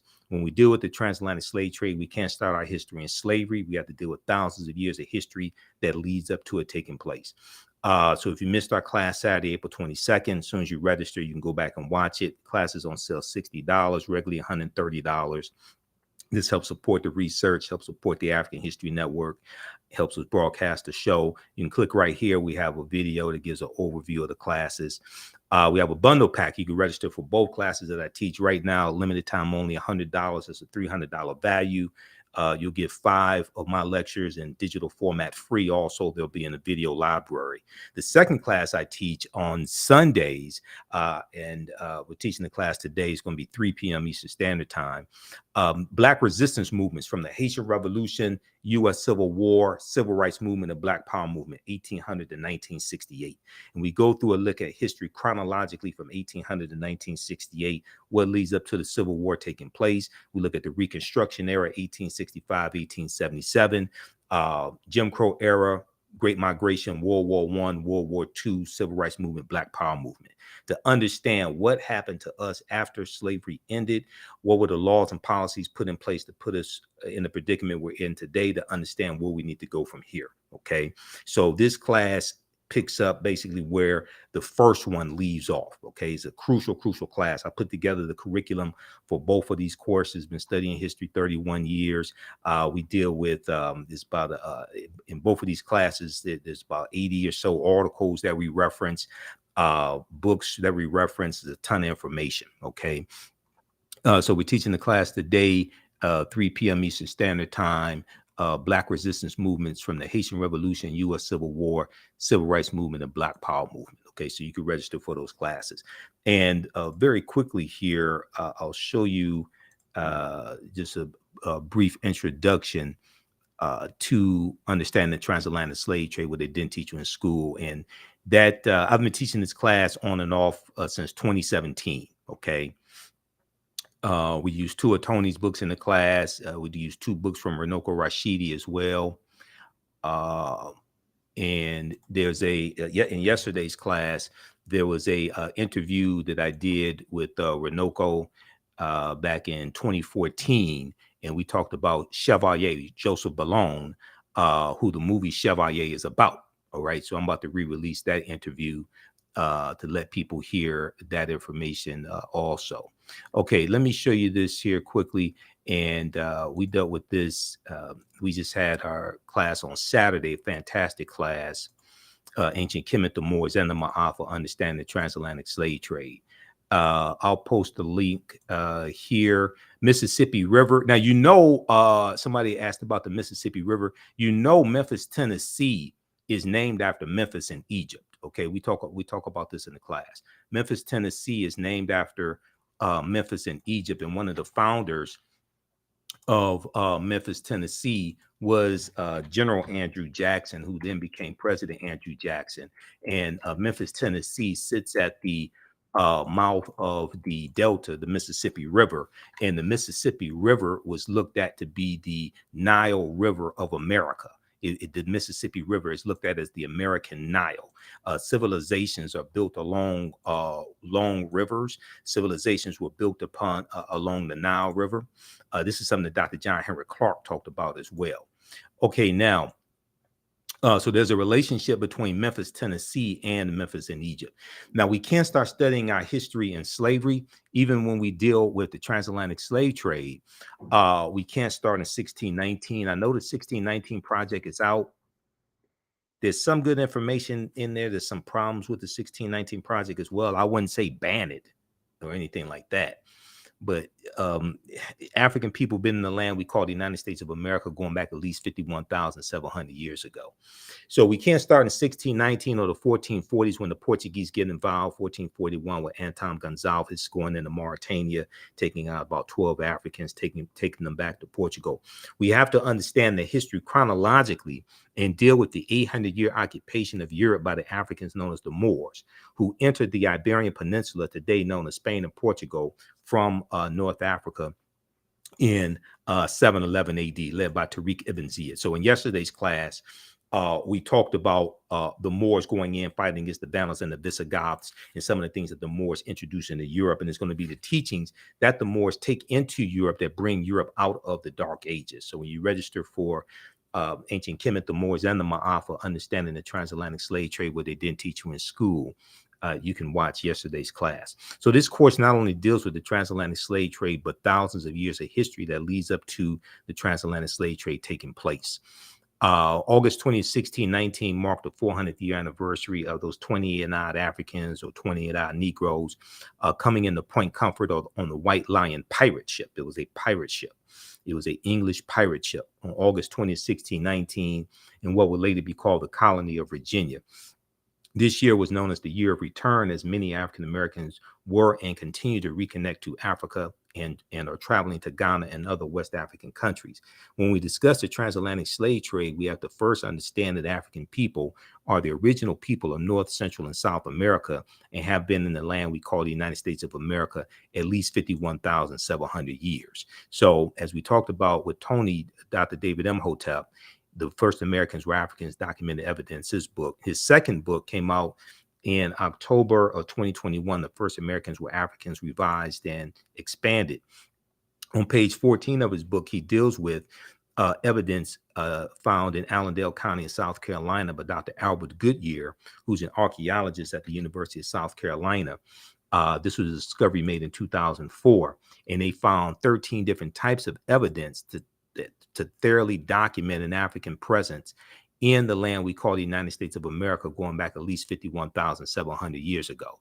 They found artifacts, architecture, campsites, carvings, Egyptian writings, footprints in lava, genetic M174D haploid groups dealing with DNA and genetics, linguistics, paintings, skulls, skeletons, structures, and tools. They found 13 different types of evidence. This is why we can't start our history in slavery. The original people of the land that we call the United States of America were African people. Okay, these were the Khoisan. The Khoisan have the oldest DNA on the planet. They come from Southern Africa. They're the ancestors to the Ainu and the Twa, the short-statured Africans. All right. Now here's a picture of Dr. Albert Goodyear. He's a white archaeologist at the University of South Carolina. This is an article from ScienceDaily.com that came out November 18, 2004. The name of this article is called New Evidence Puts Man in North America 50,000 Years Ago. New Evidence Puts Man in North America 50,000 years ago. The article is still there. You can go read it yourself. You can go research it yourself, okay?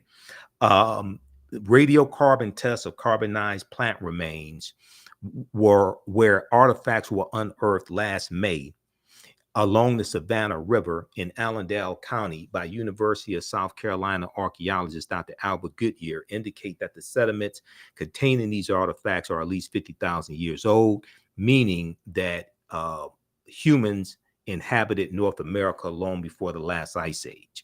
Okay, now who were these humans? Were these brown-skinned Caucasians? Were these Europeans? Were these Asians? 51,700 years ago. Who were these people? There were no Europeans on the planet 51,700 years ago. There were no Asians. Okay. Who are these people? The people who we call Native Americans, they didn't exist 51,700 years ago. These were the Khoisan. Now, in October 2012, genetic study published in Science magazine found that the Khoisan in Southern Africa are the oldest ethnic group of modern humans, with their ancestral line originating about 100,000 years ago. The Khoisan, formerly called by the derogatory term Bushmen, are genetically unique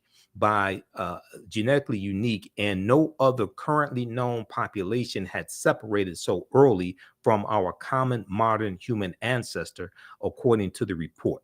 Okay, now here are two Khoisan women. These are the short-statured Africans. Okay, now the Khoisan live mainly in Southern Africa in territory spanning Botswana, Namibia, Angola, Zambia, Zimbabwe, and South Africa. They are largely divided into two groups: hunters and gatherers, known as the Sans people, S-A-N-S, and keepers of the livestock, known as the Khoi Khoi people. The Khoisan languages include the distinctive click sounds that are not found in the languages of their neighbors. So AtlantaBlackStar.com had a good article called Five Ethnic Groups That Prove the First Humans Were Black. 5 ethnic groups that prove the first humans were Black. Okay. So this is just a sample of the type of information we deal with in this class. It's a 12-week online course. We deal with thousands of years of history. We look at archaeological discoveries that have come out in the last 15, maybe going back 20 years. We look at the discovery of Tanis Heracleon that was discovered, that was revealed in 2013. They had been doing the excavation even before then. And this is the lost city of Egypt that was built around 8th century BC, okay, lost for about 1,200 years, the lost city of Egypt.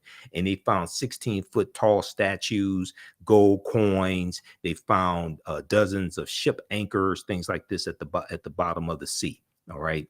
We deal with different archaeological discoveries like this one coming out of Morocco in 2017. This one, now what we see as more and more of these archaeological discoveries come out, we see that the deeper they dig, the blacker the planet gets, the more research they do, the older we get. All right. So this discovery here pushed back the timeline about 100,000 years. And people like Dr. Charles Finch, who Tony Browder mentioned, people like Runoko Rashidi and other scholars, they've been saying that Homo sapiens are at least 300,000 years old and not 75,000 to 100,000 years old. So this is an article from NBCnews.com. We're older than we thought. New find pushes human origin back 100,000 years. This is an article from June 7th, 2017. I remember the date because that's my birthday. It's not just Prince's birthday. It's my birthday also. Modern humans evolved much earlier than previously thought, researchers reported.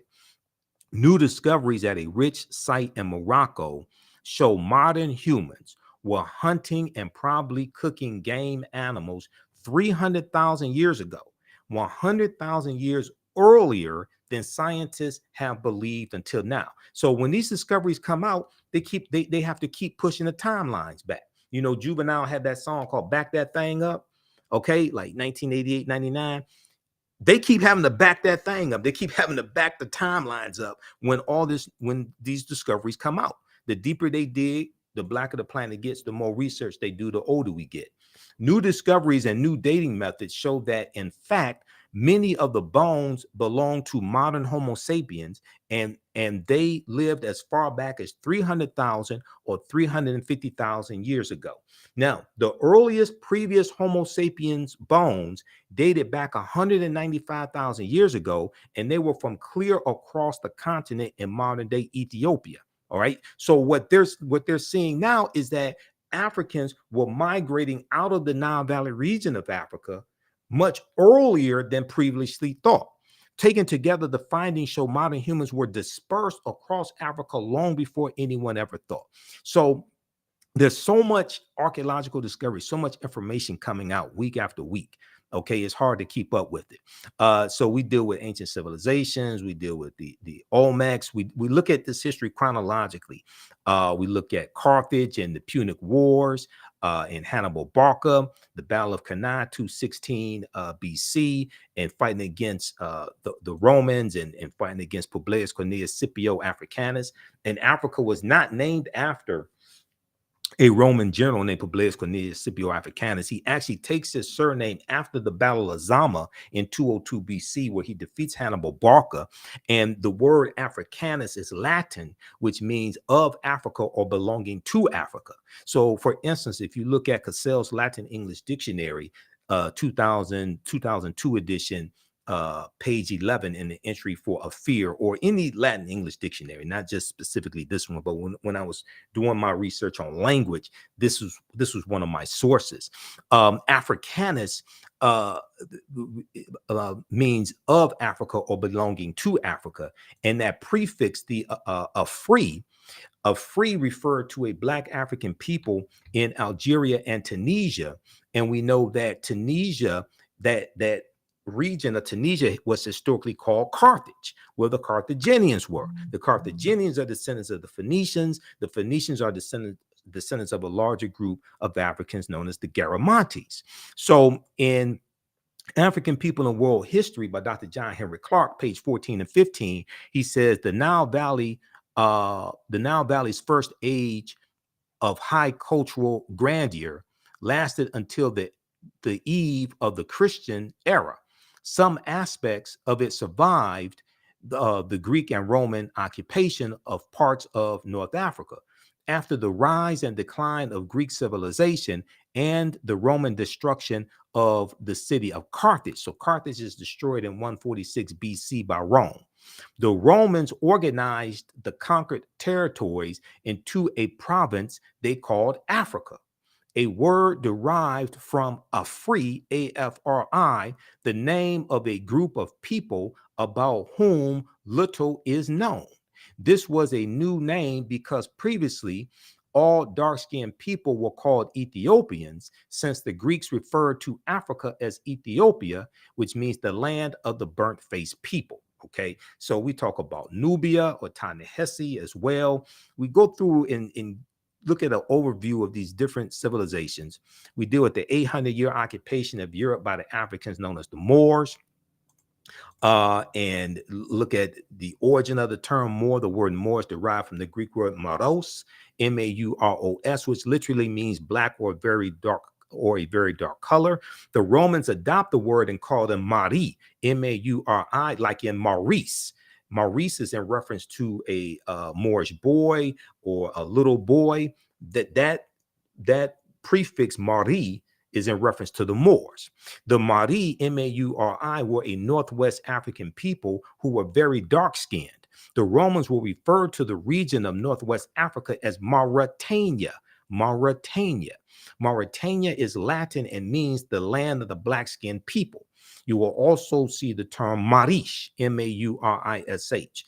One of the sources that we use in the class for documentation. Now, you don't have to buy any of these books to follow along in class. You don't have to buy any of these books, but I use this as reference to document what I'm talking about. Proper documentation ends all conversation. And when we had our conversation with Tony Browder, we talked about documentation. We talked about references. Okay, so if you read Golden Age of the Moor, edited by Dr. Ivy Van Sertima, who we talked about a lot in the conversation with Tony. This book right here, Golden Age of the Moor, edited by Dr. Ivy Van Sertima. If you look at pages 527 and 187, you'll see references to this information that I'm citing right here. All right. So it took a long time to put together the curriculum for this class. I've been teaching this class on and off since 2017. So I've been teaching like 7 years. It has evolved immensely over the years. And the class evolved from a 4.5-hour lecture that I gave in 2014 called Understanding the Transatlantic Slave Trade, what they didn't teach you in school. And that lecture was the culmination of about 7 years of research. So in the class, we deal with the 800-year occupation of Europe by the Africans known as the Moors. This information, this class also, I would say, is PG-13. You can use this with your children. And once again, once you register for the class, your access to the course does not end when the course ends. So a year from now, 2 years from now, you can go back and watch the entire class. Is on demand, so you'll have full access to it. We look at shocking archaeological discoveries that are causing experts to rethink everything. We look at how insurance companies took out insurance policies on slave ships and enslaved Africans on the plantations. We look at Freemasonry, America and the Founding Fathers, origins of the term America and Africa. We look at what is the transatlantic slave trade? What were some of the events that led up to the transatlantic slave trade starting? What role did Christopher Columbus play? A lot of people want to avoid talking about Christopher Columbus. You have to talk about Columbus because Columbus is central to the expansion of the transatlantic slave trade. He wasn't the only person, but Columbus is critical in understanding the expansion of the transatlantic slave trade and where he went on his 4 voyages. Okay. When did Africans first come to the U.S. as enslaved African people? We'll deal with that as well, because this was before 1619. And even in 1619, most of what we know about August 20, 1619 is incorrect, because codified slave laws did not exist in the 13 colonies in 1619. Those Africans are put into a form of indentured servitude, and they're released after something like about 5 to 7 years. Okay, codified slave laws first come to the colony of Maryland in 1641. Okay, this article right here. So when you see me like on Roland Martin Unfiltered, and you see me on Faraji's show, The Culture, on Roland Martin's network, the Black Star Network, and you see me break down this history, the reason why I'm able to do this is because of the extensive research that I do. Okay, this ain't a game. And as Tony said, like, I got 2 huge stacks of articles. This is half of 1 stack of the articles I had next to me. So I have like thousands of articles printed up here in the office. This is continuous research. This is not a game. All right. This is a historical marker at Fort Monroe, and it notes the in Virginia, and it notes the arrival of the first Africans in Virginia. Okay, this comes from a critical article from VirginiaMercury.com, August 11th, 2019. The name of this article is "Much of what we've been told about Virginia's 1619 first Africans is wrong." Much of what we've been told about Virginia's 1619 first Africans is wrong. And then there were Africans in South Carolina in 1526. Now, we're not talking about Africans being here 51,700 years ago. We're not talking about Juan Garrido coming into Florida with Juan Ponce de Leon, the Spanish conquistador, in 1513. Okay, if you just look at these Africans, there's about 100 of them taken into the South Carolina, Georgia area by the Spanish in 1526, because the Spanish were here before the English come here. Okay, and we know the Spanish were the second ones involved in the transatlantic slave trade, right behind the Portuguese. And when you look at Spain and Portugal, they're right next to each other. So this is why they get, and Spain and Portugal are right above Morocco. So when we have the Moors going into Europe, this is why Spain and Portugal gets the brunt of that, because of where they are located geographically above Morocco. And when the Moors go in 711 AD, it's referred to as the Iberian Peninsula. We know they're going to defeat the Vandals and the Visigoths, and they're going to settle in the southern portion of what we today call Spain. And the Moors refer to it as Al-Andalus, which basically means to walk in a spiritual path or walk in a spiritual light. Okay, so when we look at this history is so fascinating. And the reason why this history is so important is because what you do for yourself, what you do to yourself, and what you allow other people to do to you and get away with is based upon what you think about yourself. What you think about yourself is based upon what you have been taught about yourself. What you've been taught about yourself is based upon everything you've read, heard, and seen about yourself. Okay, your thoughts create feelings, your feelings create actions and behaviors, your actions and behaviors create results. So before 1619, there was 1526, the mystery of the first enslaved Africans in what became the United States. So this is an excellent article from the Washington Post, WashingtonPost.com, September 7th, 2019. Spanish explorers brought 100 African slaves to a doomed settlement in South Carolina or Georgia within weeks. The subjugated revolted, then vanished. And it's believed they went to go live with Native Americans who were here, and which is kind of a tricky term, because you're going to have Africans intermixing with Asians. Asians come here around 3000 BC, and their offspring are who we call Native Americans. But we also look at in this class, did Africans sell themselves into slavery? We look at that complicated history. A good source on that is Dr. Sylvian Diof's book, Fighting the Slave Trade, West African Strategies. So there's so much information in this 12-week online course. So visit our website, theafricanhistorynetwork.com, theafricanhistorynetwork.com. You could register for it today. And like I said, you can use this information with the children also. There was something I was going to get to quickly here, and I'll give you information on the second class that I teach as well. The second one deals with history that directly impacts what's going on right now. Okay. So we have this here, and we talk about Tariq ibn Ziyad in 711 AD. Oh, Christopher Columbus. Okay. So I showed you the slide when we were talking about, when we were speaking with Tony Browder, because he mentioned Christopher Columbus. Columbus never came to the land that we call the United States of America. Okay. It's important to look at where Columbus goes on his 4 voyages. The closest Columbus came to this land is Cuba, which is 90 miles away. All right.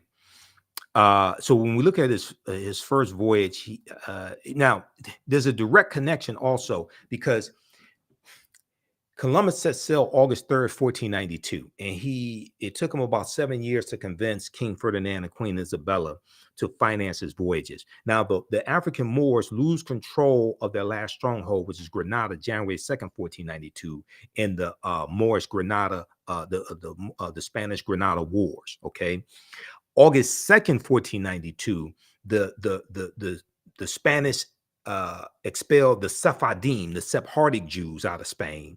And then August 3rd, 1492, Columbus set sail. So he set sail on the Nina de Pinta and Santa Maria. He lands in the Bahamas, which he called San Salvador, which means Saint Savior. Then he became a devil to the people on October 12th, 1492. So this is why some people who still celebrate Columbus Day, they still recognize October 12th, 1492, when he landed in the Caribbean. The first place he landed was the Bahamas. He also goes on his first voyage into Cuba, conquers Cuba and Hispaniola. La Isla Española, which means the Spanish island. That Spanish phrase is anglicized to Hispaniola.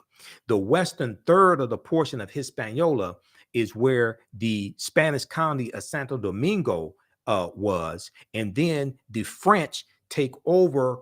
The French fight against the Spanish and take control of the western third of the island of Hispaniola in 1697 and call it Saint Dominique. And then there's a revolution in the island, in the colony of Saint Dominique in 1791, and those Africans are going to win their independence from France, declare their independence January 1st, 1804, and called it Haiti or Haiti. Okay, this is what we're talking about. This is the region that we're talking about. Columbus's second voyage, 1493, September 1493, he goes into the West Indies and into Puerto Rico or Bariquin, and then Jamaica in 1494. The Spanish are conquering all these territories, and you're going to see constant fights between these Europeans who have been fighting and killing each other for hundreds of years. They went from being groups of barbarians, okay, the Anglos and the Saxons and the Jutes and the Lombards and the Picts and the Alans and the Franks. They went from being, and the Vandals and the Visigoths, they went from being groups of barbarians to having kingdoms. And then they go from having kingdoms to having nations. And they were fighting and killing each other for hundreds of years. And they will continue with World War I in 1914. In World War II, starting in September 1939, when Adolf Hitler invades Poland. Okay, so what's going on in Ukraine right now is in the region of the world where World War II started, because Ukraine is bordered by which 2 countries? Russia and Poland. Okay, so what's taking place in Ukraine is serious, because that's the region of the world where World War II started, when Hitler invaded Poland, like Putin invaded Ukraine, but it was 1939. This is why you have to understand history. Okay, now, third voyage, May 1498, Columbus conquers Trinidad and the Venezuelan mainland. And then fourth voyage, May 1504, his last voyage, because he dies in 1506, he goes into Panama and Honduras in Central America. These island nations have never recovered from what happened to them over 500 years ago. These island nations have never recovered from what happened to them 500 years ago. And Columbus helped to laid the foundation for slavery, racism, capitalism, and the exploitation of indigenous people, which would then lead to Right Reverend Bishop Bartholomew de las Casas going to he goes to the Pope right around 1517 or so, and says that the Native Americans have suffered enough, and that we need to stop enslaving them and enslave exclusively African people, but also to a lesser extent white people as well. He says that, but it's going to be uh, more extensively African people. He said they needed to save the Native American souls. They needed to save the Native American souls. Okay. Slavery comes to the New World. African slaves were first brought to the New World shortly after its conquering by Christopher Columbus. Legend has it that one slave was included in his original crew, and they could be found on Hispaniola, site of present-day Haiti, as early as 1501. Upon his arrival in the Bahamas, and he arrives in the Bahamas, like I said, October 12th, 1492. Columbus himself captured 7 of the natives. Columbus himself captured 7 of the natives for their education, quote unquote education, he said, on his return to Spain. However, the slave trade proper, what's known as the slave trade proper, only began in 1518 when the first African cargo direct from Africa landed in the West Indies. So this deals with the Asiento de Negros, signed into law by King Charles V in August of 1518, which gave a license to slave trading nations and slave traders to provide Spanish colonies with African slaves. This drastically expands the transatlantic slave trade, the Asiento de Negros. August 1518, signed into law by Spanish King Charles V, sometimes called King Charles I. The importation of African slaves to work in the Americas was the inspiration of the Spanish Bishop Bartholomew de las Casas, whose support of African slavery was motivated by humanitarian concerns. Bartholomew de las Casas argued that the enslavement of Africans and even some whites, proving that in the early period, slavery did not operate according to exclusive racial demarcations, would save the indigenous Amerindian or American Indian or Native American populations, which were not only dying out, but engaging in large-scale revolts and rebellions. Okay, large-scale resistance as they opposed their excessively harsh conditions. As a result, King Charles V, King of Spain, agreed to the Asiento de Negros, or slave trading licenses of 1518, which later represented the most coveted prize in European wars, as it gave to those who possessed it a monopoly in slave trafficking. Well, Bartholomew de las Casas traveled with Christopher Columbus on some of his voyages, and he kept a diary, okay? And his diary was turned into at least 2 books. I read 2 of his books when I was in college, okay? Like Tears of the Indians or Tears of the Indies, something like that.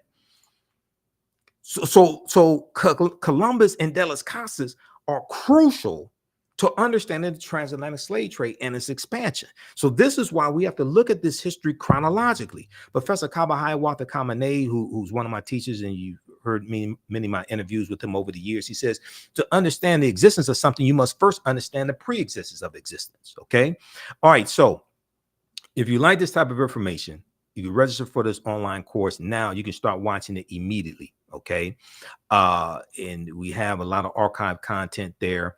This is understanding the ancient Kemet, the Moors, and the Ma'afa, understanding the transatlantic slave trade, what they didn't teach you in school. How's everybody doing today? How you all like this type of information? Give us a thumbs up, give us a heart, give us a like. Now, I got to pace myself because I got to teach a 2-hour class as soon as I finish this broadcast. See, y'all got me going. I have to pace myself. Then I have to do a 2-hour radio show tonight, okay? So I'm going to be knocked out after my radio show is over with. We do our radio shows Sundays, 9 p.m. to 11 p.m. Eastern Standard Time. Okay, so ancient Kemet, the Moors, and the Ma'afa. Kemet, one of the original names for Egypt. This is a 12-week online course. This time around, we'll do at least 13 sessions. Okay. It's on sale $60, regularly $130, one of the best investments you ever make. And it's the gift that keeps on giving. If you want to give this as a gift to somebody, you can. You can use this registration with your family. You can use this with your children also, because I would say the content is PG-13. It's not overly graphic. I don't do a lot of cursing or anything like that. All right. And I do a PowerPoint presentation with book references, articles, video clips, excerpts of interviews I've done with some of the scholars as well. Register for, we have a bundle package. You register for both classes for only $100. So this one and the second one that I teach, Black resistance movements from the Haitian Revolution, U.S. Civil War, Civil Rights Movement, and Black Power Movement. And we do the second one on Sundays, normally 2 p.m. to 4 p.m. Eastern Standard Time. Today we have to do it at 3 p.m. because I had to do the interview with Tony Browder. And I've been talking to Tony about doing an interview with him probably like 2 years. And I said, so when I talked to him Friday when I was on Roland Martin show, we were texting back and forth, talking about Queen Cleopatra, some other information. And I said, okay, so would you be available for me to interview this weekend? And he said, so we'll do Sunday at 1 o'clock. I said, okay, I'll rearrange things, because I was trying to catch him before he went to South Africa a few months ago, and we weren't able to do it. So I said, I gotta go ahead and do it. Okay, now so how you all like this type of information? Give us a thumbs up, give us a heart, give us a like, follow us on our social media platforms. YouTube, Michael Imhotep, IMHOTEP. Turn on live notifications so you know when we go live. If you want to support us, also do it through Cash App or PayPal as opposed to YouTube. YouTube takes a third of whatever donations we get, and they only pay out once a month. Okay, Cash App and PayPal is immediate, so we can use that to cover expenses. $, the AHN show through Cash App, and through PayPal, paypal.me/the AHN show. Okay, now the second class that I teach, and we do this on Sundays, is Black resistance movements from the Haitian Revolution, U.S. Civil War, Civil Rights Movement, and Black Power Movement. So I put this class together in October 2021. That was the first time I taught this class. And the reason why I had to put this class together is because I had so much information that I wanted to cover as an extension of the first class to really understand this history that happened from 1800 to 1968.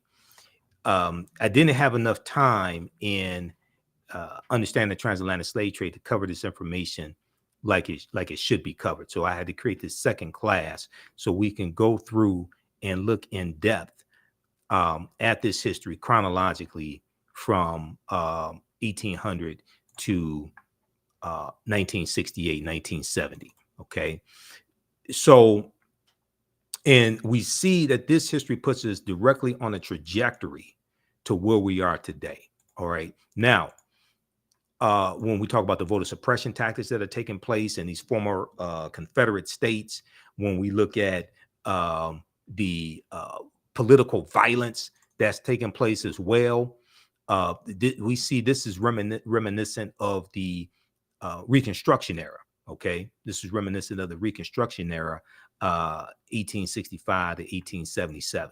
Okay, so I'm going to show you two quick references here, and then we have to get out of here because I got to teach a class also, and I'm going to have to take a nap sometime today because I got to get ready for the show tonight as well.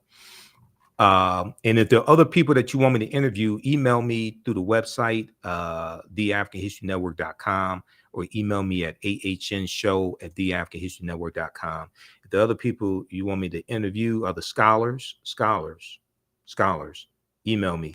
Also, if you want to advertise with the African History Network, email us as well. Our current promotion is buy 1 month, get 1 month free. And we have the information on the homepage of our website as well. So African-American business owners, you can advertise with the African History Network. We have 3 different ad packages for you to help you as well. Email us through the website or at ahnshow@theafricanhistorynetwork.com, whether you have a brick or mortar store or a e-commerce store. Okay. So if we look at this, so the second class here. And let me pull this up here. Okay, Black resistance movements. All right. So, introduction to this class. In the aftermath of the January 6, 2021 insurrection at the U.S. Capitol building, and we know African American men participated in building the U.S. Capitol building. Many leading historians drew parallels between the violence that we saw January 6, 2021, and the period of political revolution. Drew parallels between the violence that we saw January 6, 2021, and the Reconstruction era.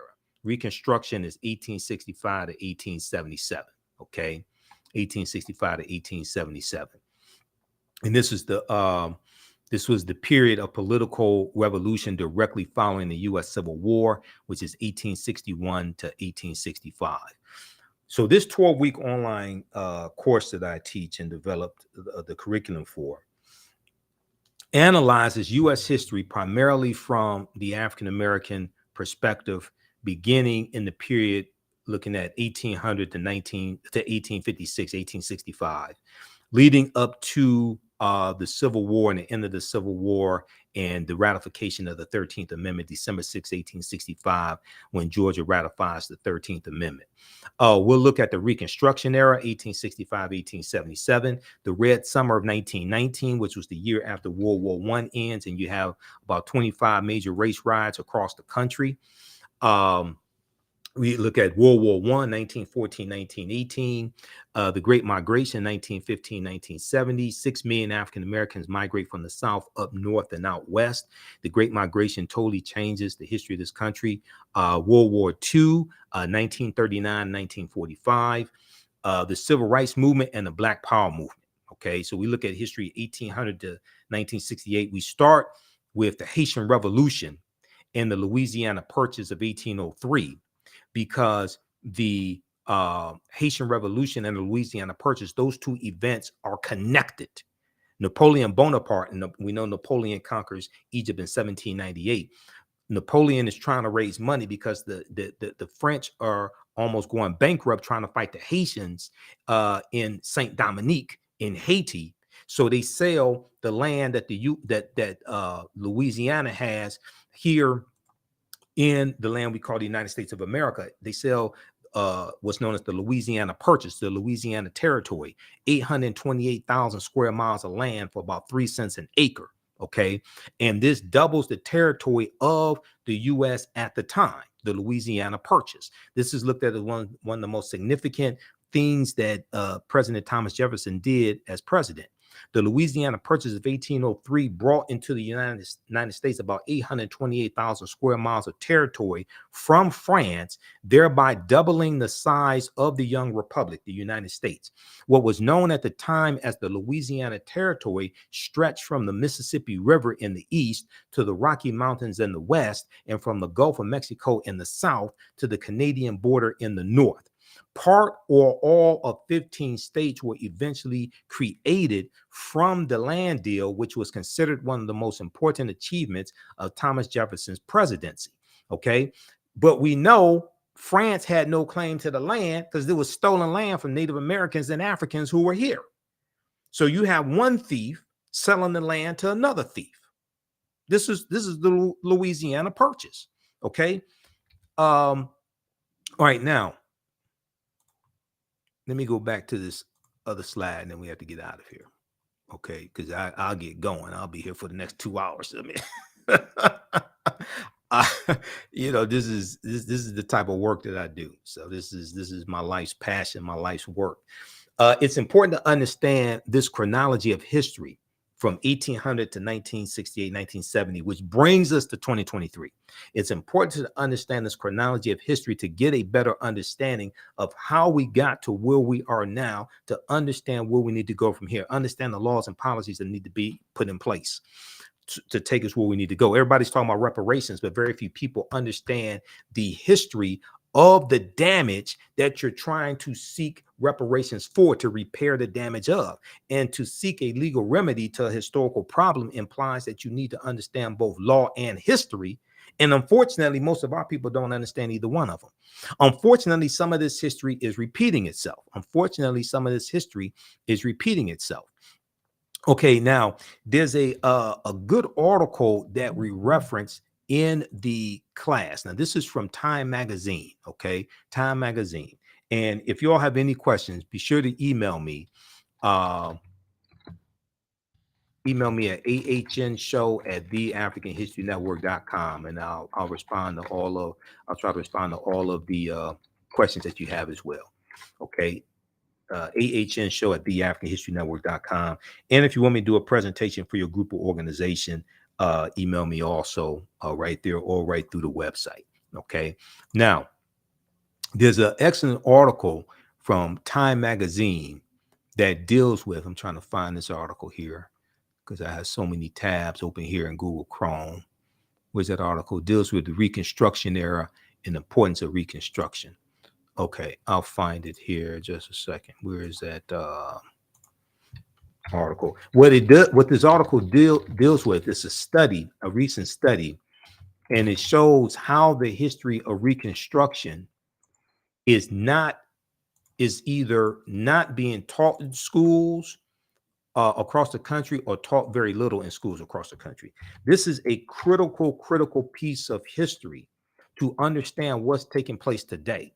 So when we seek remedies for our problems, when we seek laws and policies that are beneficial to African Americans, okay, we're oftentimes dealing with people who are ignorant of history, especially if they're Republican.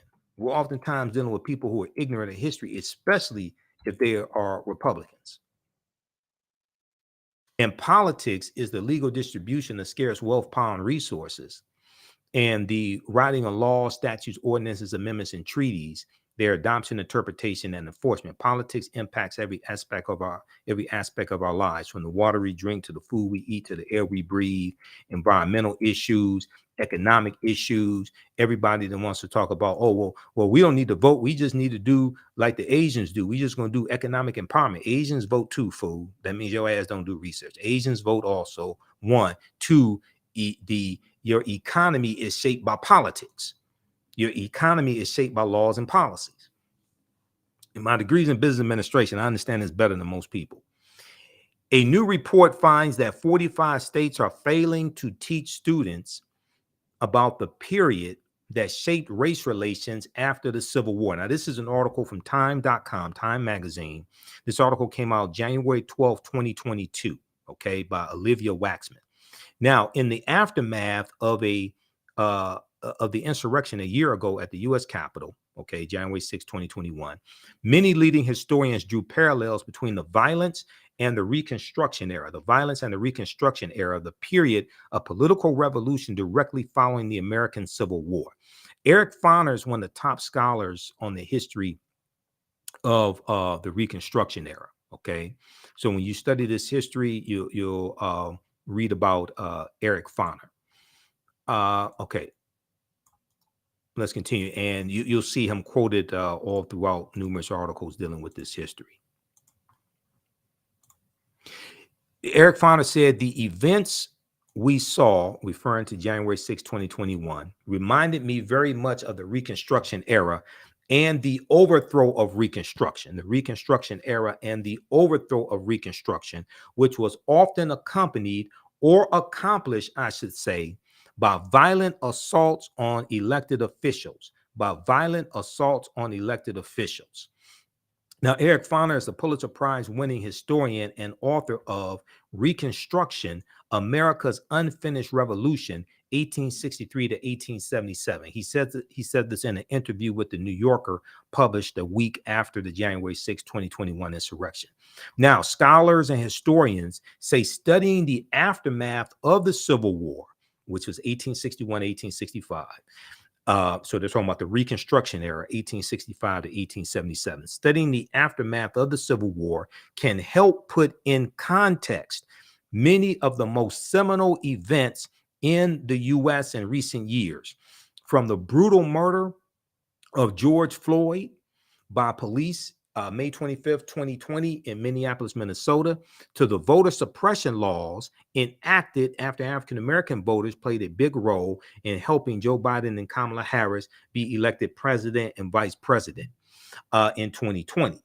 Okay, now, but despite the timeliness of the era in today's climate, many students in American schools will not get a full education on Reconstruction until they go to college, but most of them are not going to go to college. And your understanding of history is directly related to your understanding of politics. Your understanding of politics is directly related to your understanding of history. Now, in social studies standards for 45 out of 50 states and the District of Columbia, discussion of Reconstruction is either partial or non-existent. Discussion of Reconstruction is either partial or non-existent, according to historians who reviewed how the period is discussed in K through 12, kindergarten through 12th grade social studies standards for public schools nationwide. In a report produced by the education nonprofit organization, the Zen Education Project, the study's authors say they are concerned that American children will grow up to be uninformed about a critical period of U.S. history that helps explain why full racial equality remains unfulfilled today. So when you have people in political power who vote against policies that are beneficial to African Americans, whether it's the George Floyd Justice and Policing Act, whether it's the John Lewis Voting Rights Act, whether it's Domestic Terrorism Prevention Act, whether it's voting against the Crown Act, etc. You're dealing with people who are ignorant of history. And they have to be voted out of office. It's dangerous to have people ignorant of history in political power voting on policies that impact our lives. We're not even talking about reparations because they're ignorant of that too. This is why no Republicans support reparations. I'm neither Democrat nor Republican, but I sure as hell ain't stupid. I study politics. That's why you see me on Roland Martin Unfiltered. I'm a political commentator. I'm not just a historian. I'm a political commentator. No Republicans support reparations, not even the black ones. Representative Byron Donalds out of Florida, Burgess Owens out of Utah, John James out of Detroit, the Detroit area, Senator Tim Scott out of South Carolina, where the Civil War started.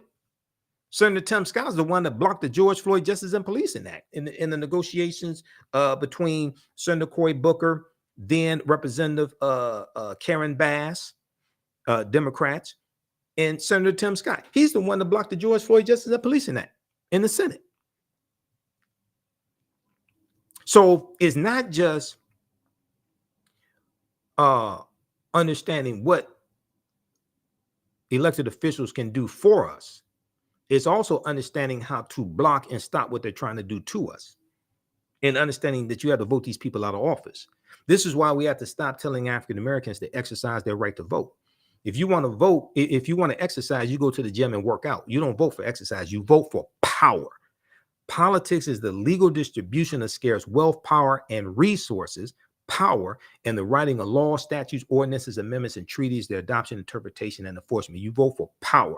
You vote for power to get laws and policies put in place that are beneficial to you, your family, your community, your people. What's good for African Americans, generally speaking, is good for America. Okay? We have to stop telling our people to vote for exercise. You vote for power.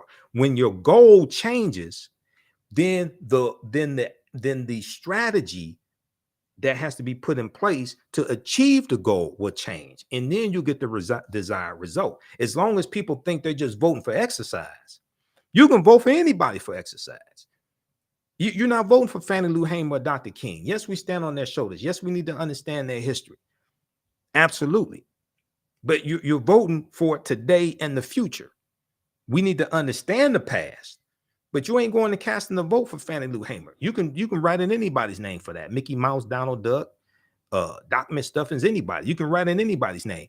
But see, when you vote with purpose to understand power acquisition and the utilization of power, then you realize that if you are just voting for exercise, you can be putting somebody into elected office who is working to dismantle the legacy and the work of Dr. King and Fannie Lou Hamer and John Lewis and Hosea Williams and Septimus Clark, okay, and Rosa Parks. When you just voting for exercise, but not for power acquisition. So voting for power is a message that has largely not been communicated to the African-American community. Your thoughts create feelings, your feelings create actions and behaviors, your actions and behaviors create results. So that concept has to be disseminated. Why? Because whatever is disseminated becomes imitated. All right, look, we got to get out of here. Register for these online classes that I teach. We have the bundle pack. You can get both classes also for $100. That's a $300 value. The classes are discounted right now for a limited time only. Hopefully you learned a lot today. Hopefully you like this type of information. And we'll see you in class. I'm going to post the link here again as well. We're doing the class today, 3 p.m. Eastern Standard Time. Black resistance movements from the Haitian Revolution, U.S. Civil War, Civil Rights Movement, and Black Power Movement, 1800 to 1968. So you can register for that class. Join us in class right now also. Okay. And I'll be on live Sunday, 9 p.m., 11 p.m. Eastern Standard Time, the African History Network show. You can join us here on our social media platforms. The African History Network on Facebook and Michael Imhotep on YouTube. And we'll talk about the Cleopatra controversy tonight. We'll deal with some of the history of Cleopatra. I talked about, if you saw Roland Martin Unfiltered on Friday, April 21st, I talked about Cleopatra there and some of her history. So we'll get into that discussion. And there's some other information that we'll get into as well. Okay. You can support us, $ the AHN show through Cash App and through PayPal, paypal.me/the AHN show. Remember, right knowledge corrects wrong behaviors, not over till we win. Wakanda forever. And we'll talk to you next time. Peace.